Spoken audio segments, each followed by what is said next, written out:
baik, perkenalkan nama saya Sylvester Aditya Hendrawan Saputra dengan NIM 21104417388. Mata kuliah analisis lingkungan bisnis. Di sini saya akan sedikit menjelaskan tentang kesimpulan dan tentang video yang saya tonton yang Pak Adi Mursalin bagikan di Google Classroom sebagai tugas. Di sini yang saya simpulkan ada beberapa sistem, yaitu salah satunya sistem ekonomi. Untuk sistem ekonomi adalah organisme sosial melalui cara masyarakat memperoleh penghidupannya. Dan yang kedua, hal yang tersebut terdiri dari individu, rumah tangga, dan peternakan, perusahaan, pabrik, bank, dan pemerintah yang bertindak dan mengatur untuk memproduksi dan mengkonsumsi barang dan jasanya. Dan di sini juga saya ada faktor-faktor ekonomi. Faktor ekonomi yang meliputi kenaikan biaya bahan baku dan masuknya pasar dari persaingan baru, dan anggaran terakhir, perubahan kebijakan di luar negeri, ketersediaannya dana investasi saat ini, dan kinerja ekonomi perekonomian domestik dan dunia. Di sini juga ada beberapa yang saya simpulkan untuk tingkatan ekonominya. Tingkatan ekonominya yang sini untuk mencakupi lingkungan mikroekonomi. Di sini mencakup semua faktor ekonomi yang berspesifik untuk perusahaan tertentu yang beroperasi di pasar tertentu sendiri. Jadi satu perusahaan mungkin beroperasi di pasar yang sangat kompetitif, sedangkan yang lain mungkin tidak. Satu perusahaan mungkin dihadapkan pada peserta selera konsumen yang berubah dengan cepat. Misalnya di sini ada juga produsen pakaian, desain, sementara yang lain mungkin dihadapkan pada permintaan konsumen yang hampir konstan. Misalnya di sini pedagang kentang, satu perusahaan mungkin menghadapi biaya yang naik turunnya dengan cepat, sedangkan perusahaan lain mungkin menemukan bahwa biaya konstan atau biaya yang turun akan terjadi. Di sini juga ada lingkungan makroekonomi. Makroekonomi sendiri meliputi suatu ekonomi nasional dan internasional, di mana secara bisnis keseluruhan beroperasinya, bisnis secara umum akan berjalan jauh lebih baik ketika ekonomi tersebut tumbuh berlawanan dengan saat ini berada dalam resepsi, seperti yang telah kita lihat sejak permulaannya krisis dalam pemeriksaan lingkungan mikroekonomi itu sendiri. Kita juga akan melihat kebijakan diadopsinya pemerintahan dalam supaya mereka menyerahkan suatu ekonomi dalam kebijakan ini dengan mengaruh hal seperti perpajakan misalnya, dan suku bunga, dan nilai-nilai tukar di dalam suatu perekonomian bisnis yang ada di sekitarnya, dan dampak besar yang terdapat pada perusahaan tersebut juga. Dan di sini juga saya ada melihat suatu konsep kelangkaan ekonomi. Di sini ekonomi sendiri digunakan dalam berbagai cara konteks untuk menggambarkan aspek suatu tertentu dari perilaku manusia, mulai dari suatu aktivitas, produksi, distribusi dan konsumsi. Tetapi di sini juga sampai ada ide sederhana yang menggunakan sumber daya, misalnya menjadi ekonomi dengan kebenarannya. Tetapi di sini ada juga ide tentang perekonomian, tentang kelangkaan, memusatkan pada hubungan antara kebutuhan dan keinginan kita masing-masing sebagai masyarakat dan sumber daya yang tersedia untuk memuaskannya. Tetapi untuk di sini juga ada beberapa suatu permasalahan ekonomi. Maksud dari promosi yang dimiliki pribadi oleh masyarakat yang memperoleh biaya dan pendapatannya, keuntungan pribadi tersebut juga suatu kekuatan yang bermotivasi dan membimbing suatu untuk kita melakukan aktivitas ekonomi tersebut. Dan baik konsumen maupun perusahaan yang menikmati kebebasannya tersebut, konsumen juga bebas mengkonsumsi apa yang ingin mereka, dan perusahaan tersebut juga bebas memproduksi apa yang mereka inginkan. Dan juga ada beberapa faktor yang muncul dalam persaingan yang tinggi, baik secara komoditas atau suatu pasaran bebas, dan faktor tertentu juga. Di sini juga ada tersedianya suatu sedikit permasalahan dari tangan dari pemerintah pada aktivitas ekonomi masyarakat. Pemerintah pada suatu kenyataannya tersebut seharusnya membatasi fungsi tradisional pasar tradisional dan terhadap suatu lingkungan, suatu masalah lingkungan bisnis yang terjadi. Juga ada juga keadilan organisasi di dalamnya. Mungkin di sini juga yang kita maksudkan ada juga maksud dari kontrol ekonomi tersebut juga. Faktor ekonomi tersebut maksudnya di sini memproduksi yang dimiliki oleh masyarakat atau negara tersebut. Contohnya di sini kita juga bisa melihat di mana suatu negara mengatasnamakan masyarakat atas pemilikan bisnis dan sumber daya alam. Sedangkan kita pun mungkin tahu di daerah kita atau suatu provinsi untuk sumber daya alam itu, contohnya di perkampungan banyak sekali sumber daya alam manusia, sumber daya alamnya itu milik masyarakat, tetapi di dalam situ juga negara bisa juga untuk mengatasnamakannya milik masyarakat, tapi yang mengelolanya juga yaitu dari negaranya juga. Kebebasan di sini ada juga kebebasan memiliki pada konsumen dasar pada kemampuan membeli masyarakat, peran kekuatan pasar dan persaingan kehilangan atau aturan untuk perundang-undangan. Di sini kekuatan pasar yang kita tahu juga banyak juga di daerah kita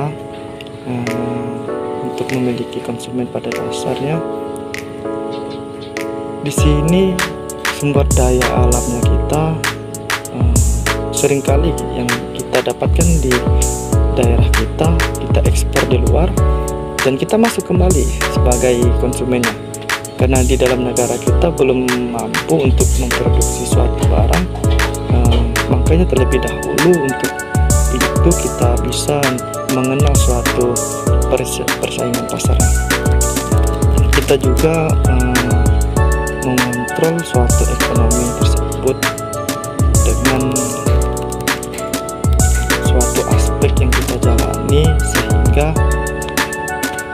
ekonomi kita di dalam ini tidak terpengaruh oleh budaya luar, tapi kita bisa juga untuk belajar suatu aspek dari budaya luar supaya masuk untuk kita pelajari gimana baiknya.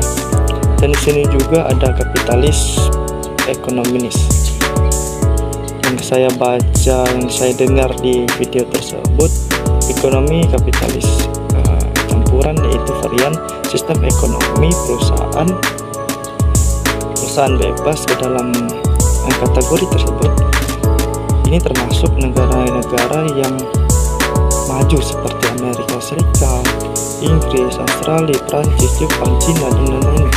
Meskipun perekonomian tersebut ini memiliki sektor pemerintahan yang sangat besar, sektor swasta yang mereka miliki, mereka bekerja berdasarkan prinsip sistem SOP atau prosedur perusahaan dalam usaha sistem bebas. Pemerintahan memainkan peran penting dalam melestarikan secara produksi untuk kapitalis yang ada pada suatu negara tersebut, memastikan persaingan pasar yang tepat diterapkan di sektor faktor atau produksi, menyediakan infrastruktur untuk promosi kegiatan ekonomi sektor swasta. Di sini juga kita tahu untuk konsep sosial yang ekonomi, mungkin yang dimaksud ke dalam kategori ekonomi sosial campuran ini memiliki negara-negara yang mengadopsi atau pola sosial pemikirannya, mungkin masyarakatnya bisa kita simpulkan bahwa suatu perencanaan ekonomi sasaran pertumbuhan tersebut dan keadilan sosial mungkin masih jauh. Misalnya yang kita contoh sekarang untuk negara yang mungkin nomor 2 terbanyak di dunia, yaitu India sendiri, dan negara-negara bebas komunis. Misalnya di sini negara yang bebas komunis yang kita tahu seperti Rusia, Cina, mungkin itu salah satunya yang memiliki suatu keterlambatan melakukan reformasi ekonomi yang drastis, yang melibatkan sistem mereka untuk berwirausaha.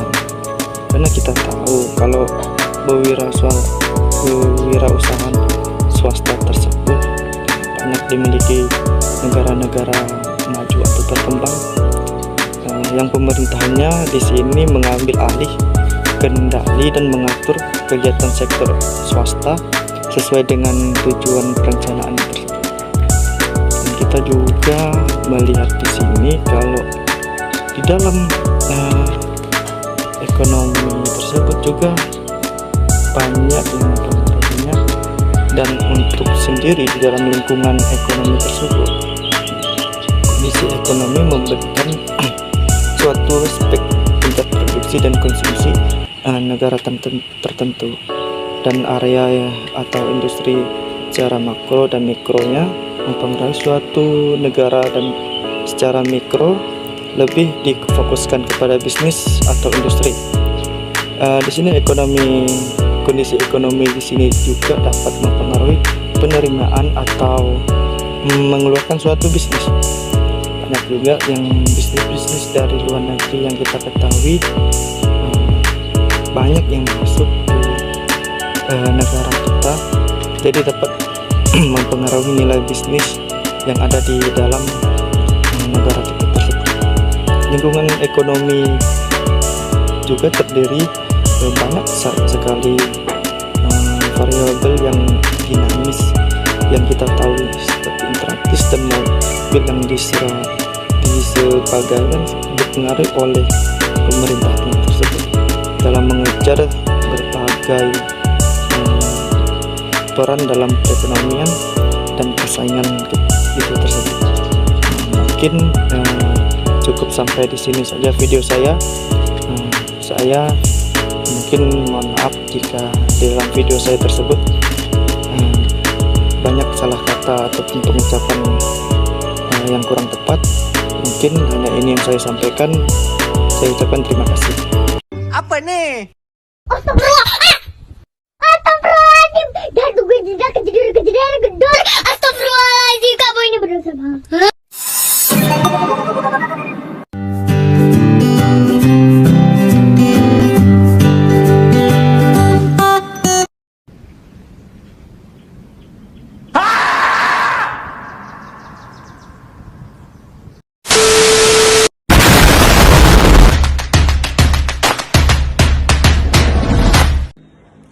Halo, perkenalkan saya Mimana Febricia Sarlina dengan NIM 211041738. Di sini saya akan menjelaskan tentang analisis pastel.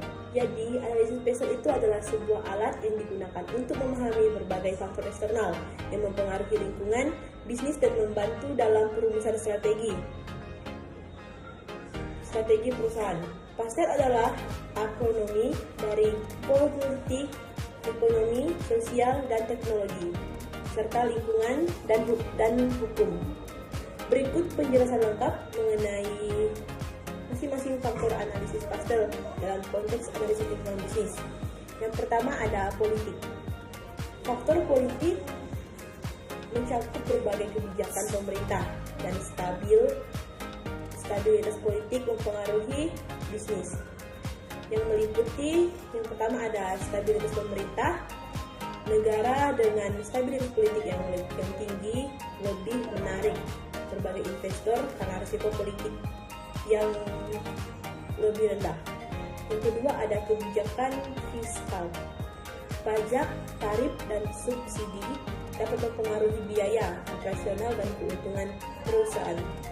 Serta yang ketiga ada regulasi perdagangan, yang dimana peraturan terkait impor dan ekspor dapat mempengaruhi akses pasar dan biaya perdagangan.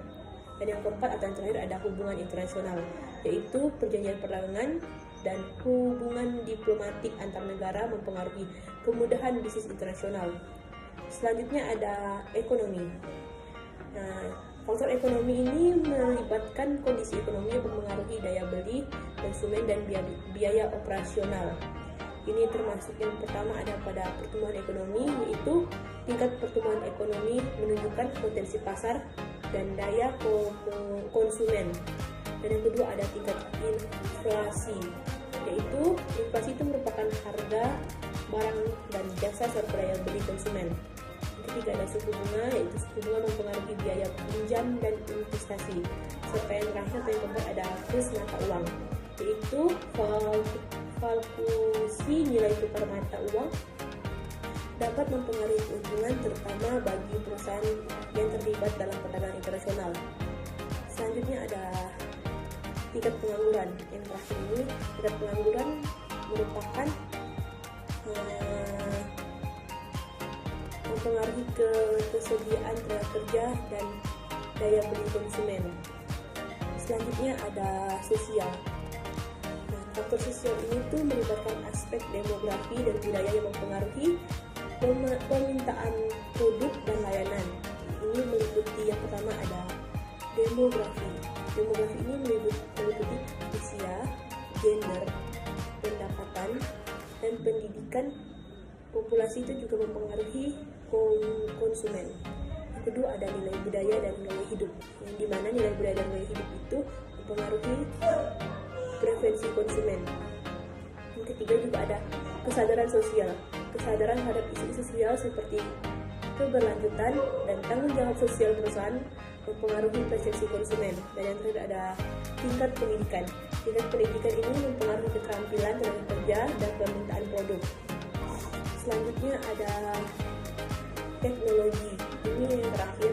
Faktor teknologi itu tuh mencakup inovasi dan perkembangan teknologi yang dapat menciptakan peluang atau ancaman bagi bisnis. Ini termasuk pada yang pertama ada kemajuan teknologi. Kemajuan teknologi itu inovasi teknologi dapat meningkatkan efisiensi operasional dan menciptakan produk baru. Selanjutnya ada optimisasi dan digitalisasi. Penggunaan teknologi optimisasi dan digitalisasi itu dapat mempengaruhi biaya operasional. Selanjutnya ada penelitian dan pengembangan, yaitu investasi dalam penelitian dan pengembangan mempengaruhi kemampuan perusahaan untuk berinovasi. Dan yang kedua ada infrastruktur teknologi, di mana ketersediaan dan kualitas infrastruktur teknologi seperti internet dan telekomunikasi mempengaruhi operasional bisnis. Selanjutnya yang kelima ada environmental atau lingkungan.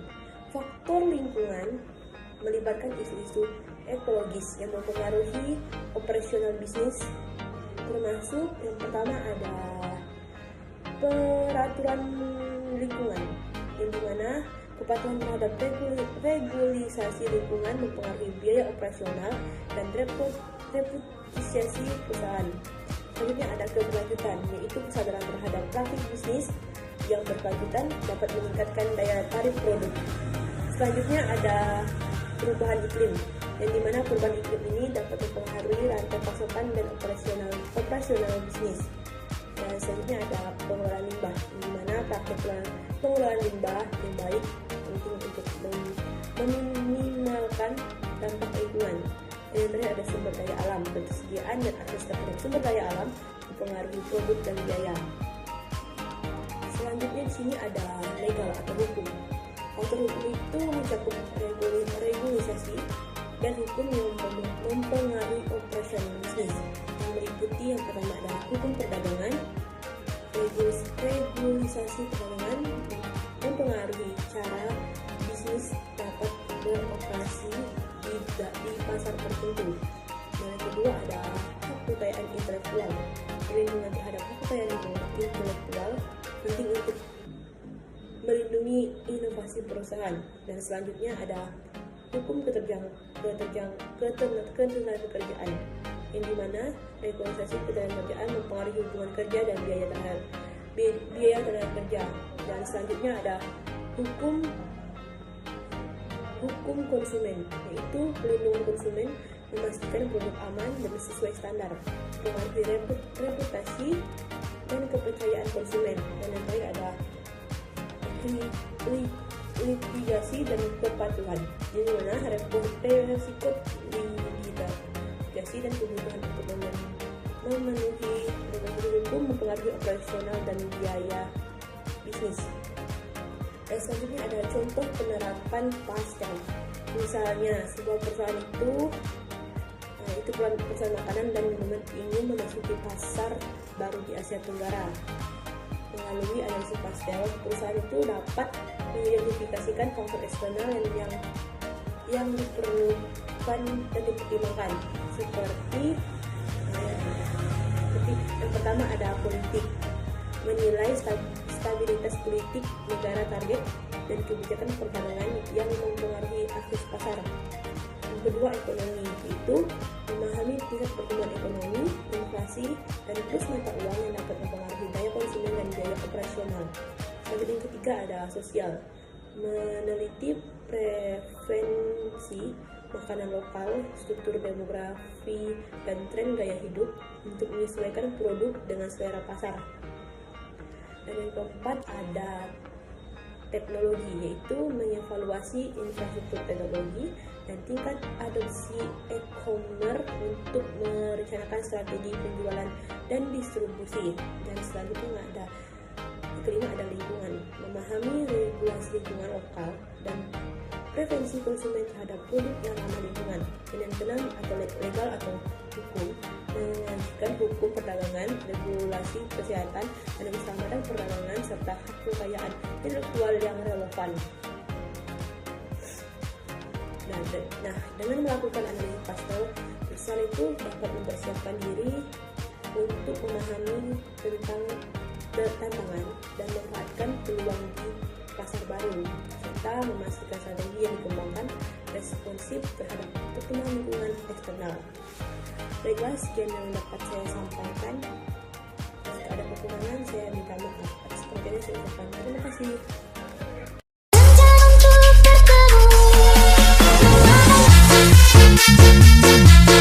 Halo,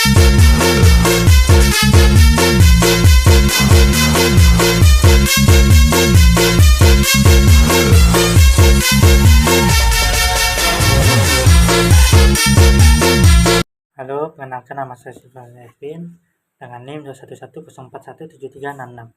Di video ini saya akan menjelaskan tentang analisis lingkungan bisnis. Analisis lingkungan bisnis adalah proses menilai berbagai faktor internal dan eksternal yang dapat mempengaruhi kinerja organisasi.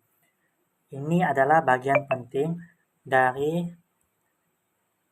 perencanaan strategi dan membantu perusahaan memahami kekuatan, kelemahan, peluang, dan ancaman yang mereka hadapi.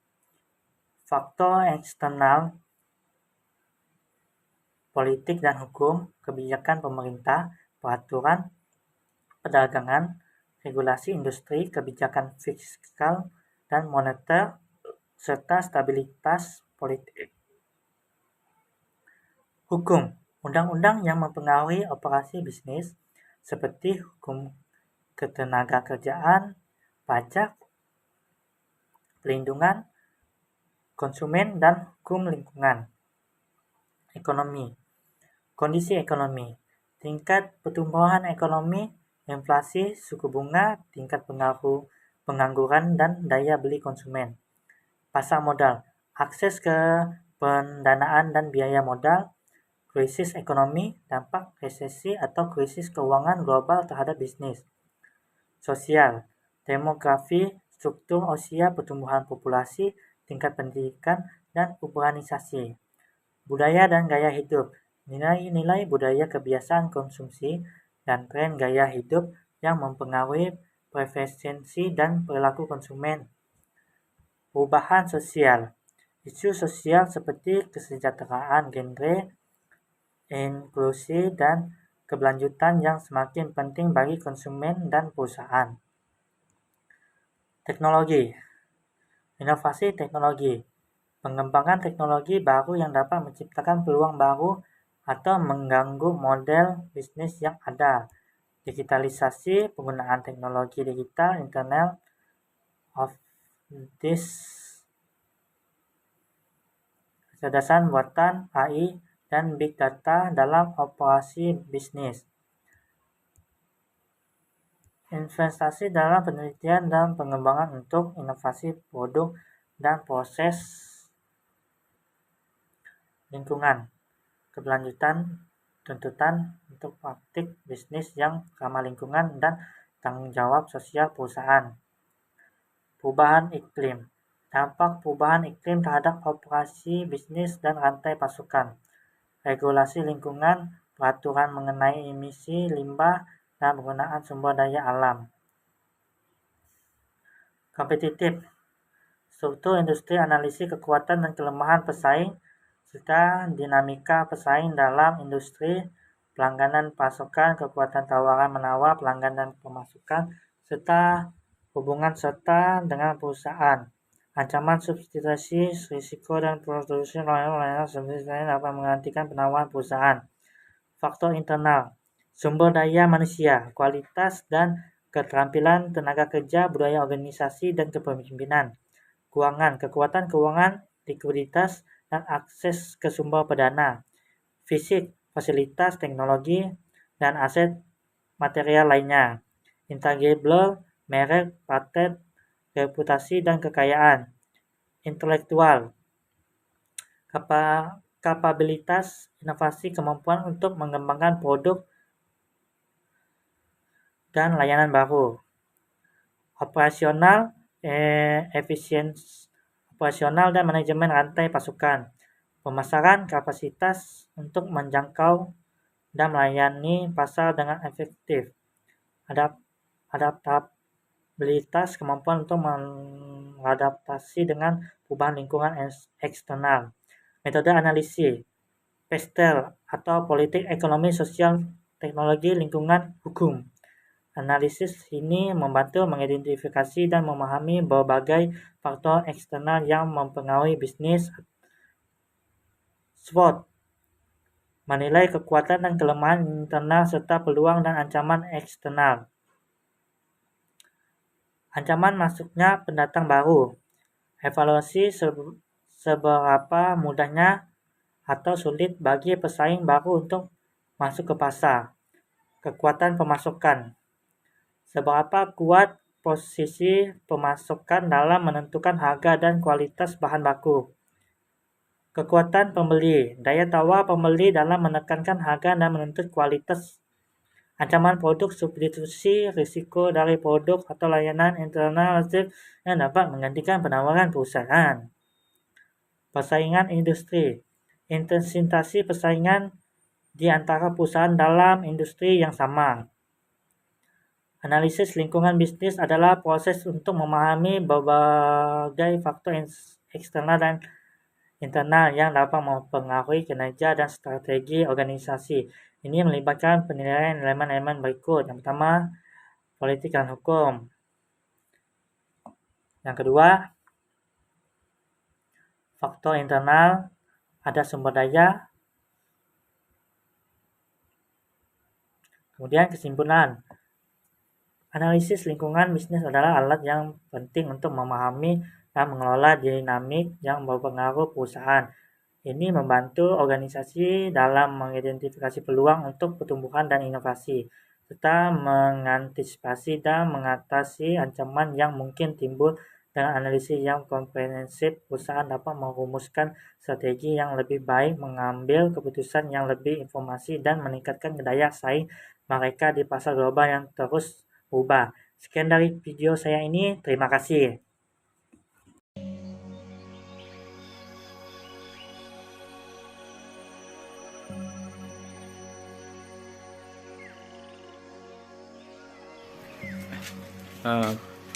Perkenalkan, nama saya Simpson Salim, NIM 21104173552 dari kelas M2. Pada video kali ini saya akan menceritakan terkait video materi analisis lingkungan bisnis yang diberikan oleh Pak Adi. Saya akan menceritakan mengenai materi tentang videonya. Oke, baiklah, pada video analisis lingkungan bisnis ini saya akan menceritakan inti dari video yang Pak Adi berikan. Jadi pada intinya materi yang dijelaskan adalah tentang beberapa sistem ekonomi, seperti sistem ekonomi sendiri itu adalah sistem ekonomi aturan dan mekanisme yang digunakan untuk menciptakan tujuan ekonomi dalam suatu masyarakat. Jadi setiap negara memiliki sistem ekonomi dan sumber daya yang berbeda menurut menurut Gregory Lorenzan dan M. Manu. Jadi sistem ekonomi melibatkan unsur-unsur seperti unit-unit ekonomi, agen-agen ekonomi, dan juga lembaga-lembaga ekonomi yang berintegrasi, memengaruhi dan mendukung satu sama lain. Adapun fungsi dari sistem ekonomi yaitu mendorong produksi. Sistem ekonomi menjadi pendorong bagi masyarakat untuk melakukan kegiatan produksi agar kebutuhan tercukupi. Kemudian koordinasi. Sistem ekonomi menyediakan mekanisme koordinasi yang memungkinkan individu-individu dalam masyarakat berintegrasi dan bekerjasama dalam kegiatan ekonomi. Kemudian distribusi. Sistem ekonomi memberikan metode tertentu untuk memastikan hasil ekonomi dibagi secara adil di antara masyarakat. Sistem ekonomi tradisional, sistem ini berlandaskan pada adat istiadat dan juga kebiasaan. Ciri-ciri dari sistem ekonomi tradisional termasuk sistem barter, kemudian pembagian kerja pembagian kerja yang belum terorganisasi atau terorganisir, keterkaitan dengan adat istiadat, alat produksi sederhana, teknik produksi yang diwariskan, serta penggunaan sumber daya alam sesuai kebutuhan dan tujuan utama untuk pemenuhan kebutuhan sehari-hari. Kemudian kelemahan dari sistem ini meliputi efisiensi alokasi sumber daya, dan juga kurangnya inisiatif untuk mencari laba. Kemudian ada pun sistem ekonomi komando. Dari sistem ekonomi komando, pemerintah memiliki kendali atas sumber daya ekonomi dan keputusan ekonomi. Harga dan tingkat bunga ditentukan oleh pemerintah. Kebebasan ekonomi terbatas, regulasi ketat, dan juga pembagian kerja diatur oleh pemerintah. Negara-negara seperti Kuba, Korea Utara, Cina, dan Vietnam merupakan sistem ini. Maksudnya mereka menerapkan sistem ini. Kemudian keuntungan dari sistem ini termasuk pengendalian inflasi dan juga pengangguran, serta kemampuan pemerintah untuk mengimplementasikan program ekonomi dengan cepat. Namun sistem ini juga memiliki kekurangan seperti kurangnya kebebasan individu dan kekayaan perorangan. Kemudian ada juga dibahas tentang sistem ekonomi liberal, yaitu mengutamakan kebebasan individu dan pasar sebagai mekanisme pengaturan. Sumber daya ekonomi dimiliki dan diatur oleh sektor swasta, persaingan usaha yang kuat, investasi, dan hak milik individu atas sumber produksi. Negara yang menerapkan sistem ekonomi ini antara lain seperti Swedia, Belanda, dan juga Prancis. Kelebihan dari sistem ini meliputi inisiatif individu, kreativitas, dan kemampuan bersaing. Tetapi sistem ini juga dapat memiliki kekurangan seperti persaingan usaha yang tidak sehat, monopoli, dan kesenjangan ekonomi. Kemudian adapun dibahas juga mengenai sistem ekonomi campuran, di mana sistem ekonomi campuran ini menggabungkan elemen-elemen seperti sistem ekonomi pasar dan juga sistem ekonomi pasar dan terpusat. Ini mencakup kepemilikan dari regulasi campuran oleh pemerintah dan sektor swasta. Sistem ini sendiri bertujuan untuk mencapai pertumbuhan ekonomi yang stabil sambil memberikan ruang bagi inisiatif individu.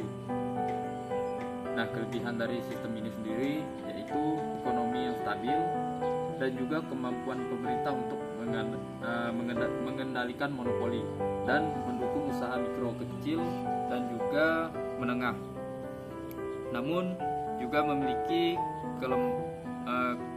kelemahan seperti kesulitan memenuhi berbagai kebutuhan masyarakat dan potensi untuk korupsi.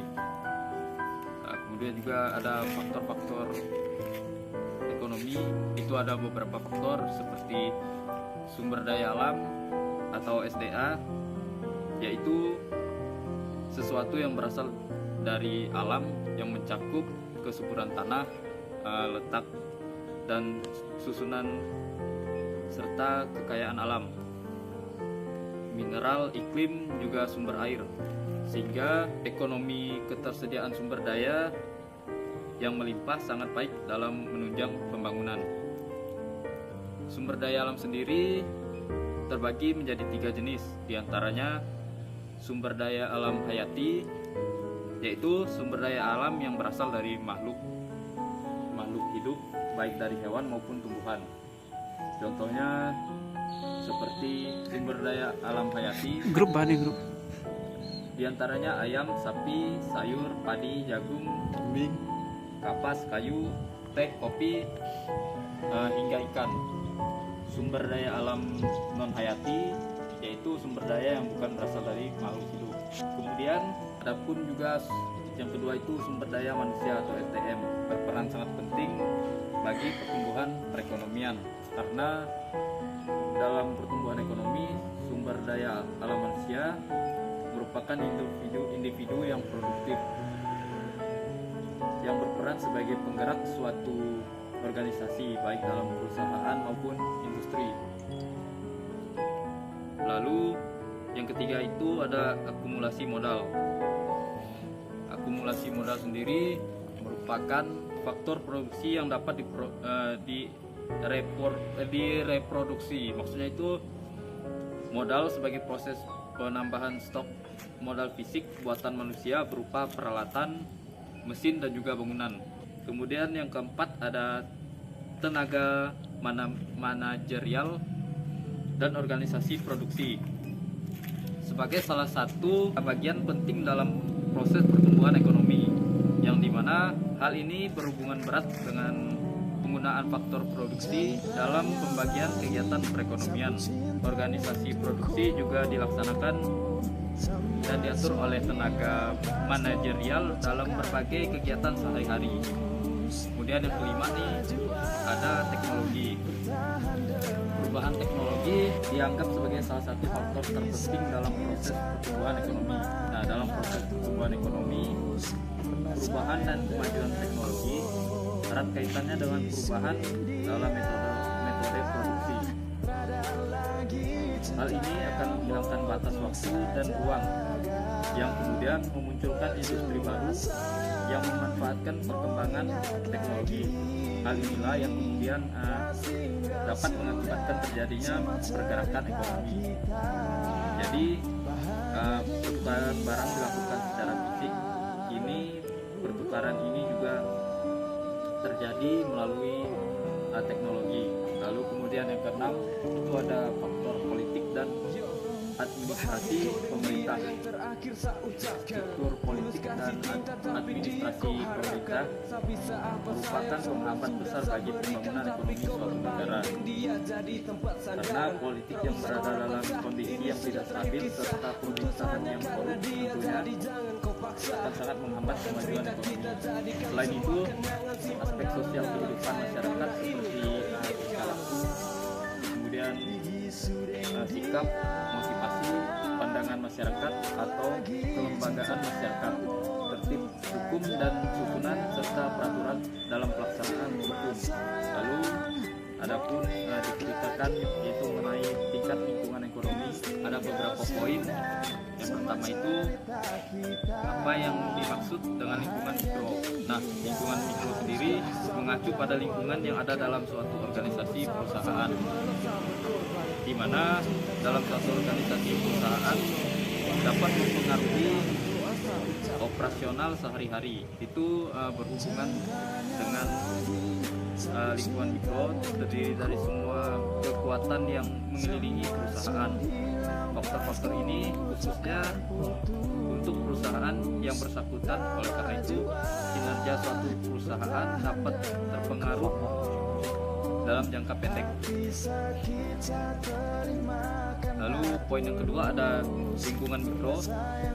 Lingkungan mikro ini mengacu pada serangkaian kondisi yang ada dalam pertumbuhan perekonomian secara keseluruhan, bukan pada sektor atau wilayah tertentu. Secara umum, lingkungan mikro ini mengacu pada tren produk domestik bruto atau PDB, inflasi, lapangan kerja, belanja, serta kebijakan moneter. Dan lingkungan mikro terkait erat dengan siklus bisnis secara umum dibandingkan dengan kinerja sektor bisnis individual. Kemudian ada teori ekonomi, di mana pandangan-pandangan yang menggambarkan sifat hubungan yang ada dalam kegiatan ekonomi dan ramalan tentang peristiwa yang terjadi apabila suatu kejadian yang mempengaruhinya mengalami perubahan. Selain itu, teori ekonomi juga memberikan gambaran tentang sifat-sifat utama dari sistem ekonomi dan bagaimana sistem ekonomi berfungsi. Dalam teori ekonomi ini yang diterangkan adalah gambaran umum yang disederhanakan mengenai kegiatan ekonomi dan sifat-sifat hubungan ekonomi. Mengetahui kenyataan dalam perekonomian saja belum tentu cukup untuk mempelajari ilmu ekonomi.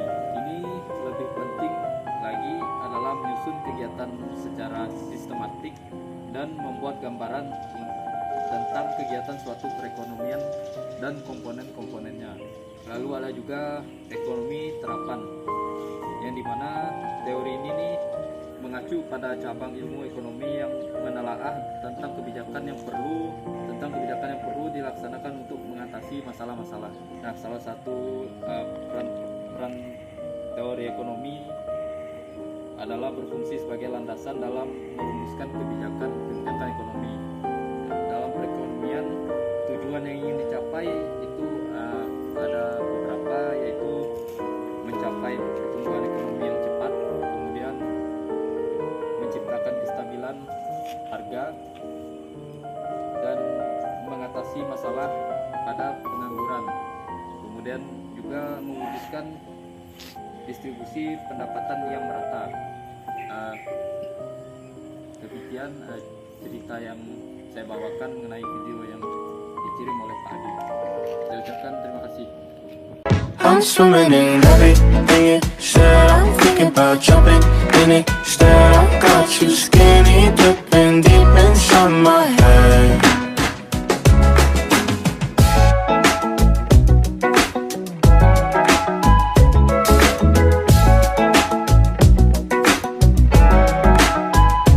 Listen the way you touch me. I don't know much about love, but I keep on checking my phone to see when you're home or when you want me to pull up. We're one and the same. You got me caught in the days. I love it when you say my name real slow. All my love is yours. I'm swimming in everything you said. I'm thinking about jumping in it. Instead, I got you skinny dipping deep inside my head. I'm swimming in everything you said. I'm thinking about jumping in it. Said I got you skinny dipping deep inside my head. Inside my head.